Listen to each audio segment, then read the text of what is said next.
दोस्तों आज का पौधा हमारा मोगरा का पौधा है। तो दोस्तों अगर आपके मोगरा के पौधे पर अभी अच्छी तरीके से फ्लावरिंग नहीं स्टार्ट हो रही है या फिर एक बार फ्लावरिंग हो चुकी है और दूसरी बार स्टार्ट नहीं हो रही है, साथ ही साथ आपका पौधा भी गर्मी में अच्छी तरीके से ग्रोथ नहीं कर रहा है, तो आज के वीडियो में कुछ ऐसी चीज़ें आपके साथ में शेयर करूँगी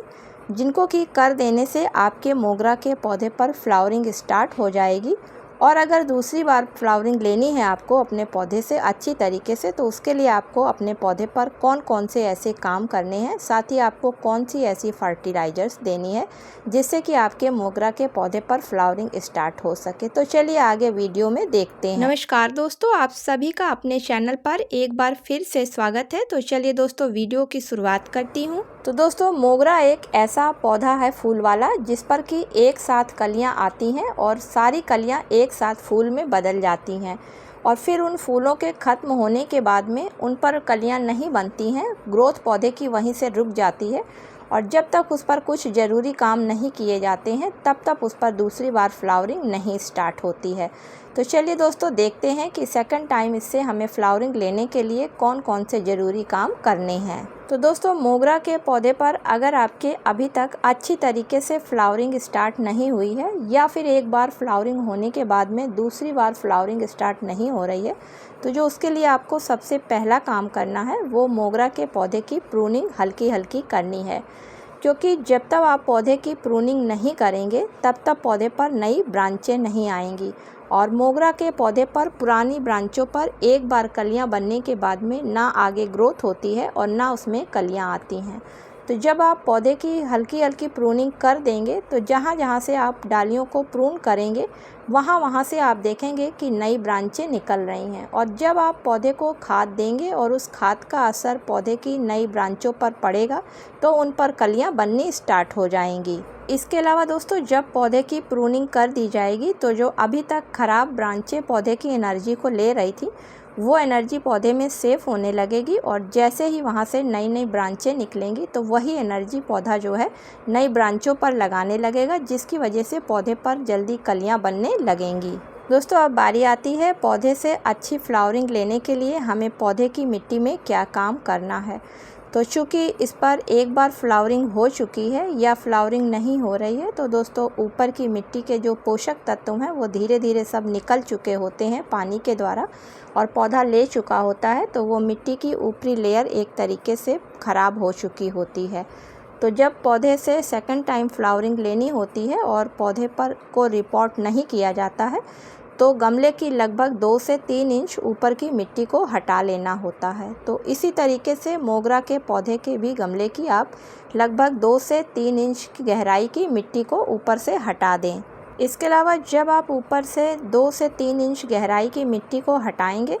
तो पौधे की जो फीडर रूट साइड्स में होती हैं वो भी कुछ मिट्टी के साथ कट के बाहर निकल जाएंगी और जब आप फर्टिलाइज़र को डालेंगे तो नई नई फीडर रूट्स बनने लगेंगी, जिसकी वजह से पौधा जल्दी ग्रोथ करने लगेगा। अब आप नीचे की मिट्टी में हल्की हल्की सी गुड़ाई कर दें जिससे कि जो मिट्टी अभी तक सेट थी उसमें एयर पॉकेट खुल जाए और मोगरा के पौधे की जड़ों तक अच्छी तरीके से ऑक्सीजन पहुंचने लगे। साथ ही साथ जो आप फर्टिलाइज़र दें तो वो मोगरा के मेन जड़ तक आसानी से पहुंच सके। अब दोस्तों अगर आपका पौधा 10 से 12 इंच के गमले में लगा हुआ है और 1 साल पुराना पौधा है तो उसके लिए लगभग आप 250 ग्राम के करीब वर्मी कंपोस्ट खाद या फिर गोबर की अच्छी सड़ी हुई खाद को ले लें। तो दोस्तों इन दोनों ही खादों में नाइट्रोजन, फास्फोरस, पोटेशियम, कैल्शियम के साथ साथ बहुत से ऐसे पोषक तत्व पाए जाते हैं जिसका कि जब पौधों पर इस्तेमाल किया जाता है तो पौधों की ग्रोथ काफ़ी अच्छी हो जाती है और उस पर फल और फूल जिसका भी पौधा होता है वो जल्दी आने लगते हैं। अब दोस्तों अगली फर्टिलाइज़र के रूप में आपको नीम खली का पाउडर लेना है। तो 2 चम्मच आप नीम खली के पाउडर को इस खाद में डाल लें,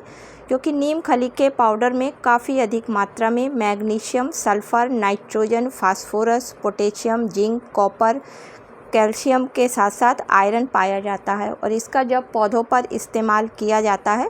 तो तो पौधों की अगर मिट्टी एल्कलाइन होती है तो ये उसकी एल्कलाइनपन को काफ़ी कम कर देता है। साथ ही साथ मिट्टी में किसी भी तरीके की फंगस और कीड़ों को नहीं लगने देता है। दोस्तों, नीम खली की फर्टिलाइज़र जो है वो पूरी तरीके से ऑर्गेनिक फर्टिलाइज़र होती है, इसलिए हर पौधे को इसको समय समय पर देना काफ़ी ज़रूरी होता है पौधों की अच्छी ग्रोथ के लिए। अब दोनों चीज़ों को आपस में अच्छी तरीके से मिला लीजिए और जितनी आपने मिट्टी बाहर निकाली है उससे कुछ कम मिट्टी आप बगीचे की साफ़ सूखी मिट्टी ले लें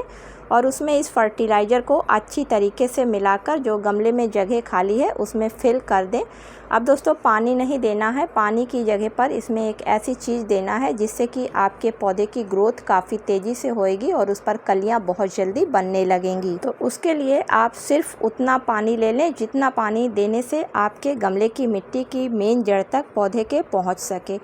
अब उसमें आप 3 ml जो है वो सीवीड लिक्विड फर्टिलाइज़र को मिला लें और अच्छी तरीके से डाइल्यूट कर लें। डाइल्यूट करने के बाद में उसको जो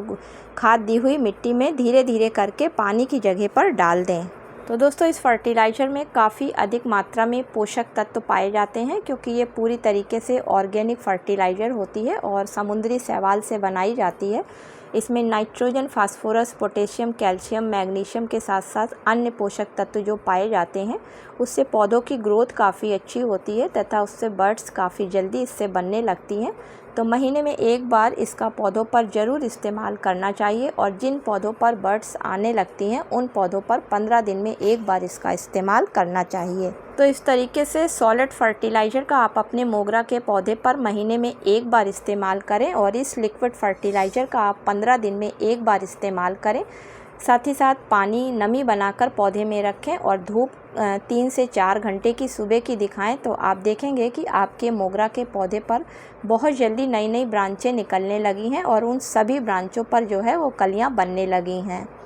तो उम्मीद करती हूँ दोस्तों आज का वीडियो आप लोगों को पसंद आया होगा। अगर पसंद आया हो तो इसे लाइक और शेयर करिएगा। मिलती हूँ किसी अगले वीडियो में किसी नई जानकारी के साथ में। तब तक के लिए दोस्तों हैप्पी गार्डनिंग।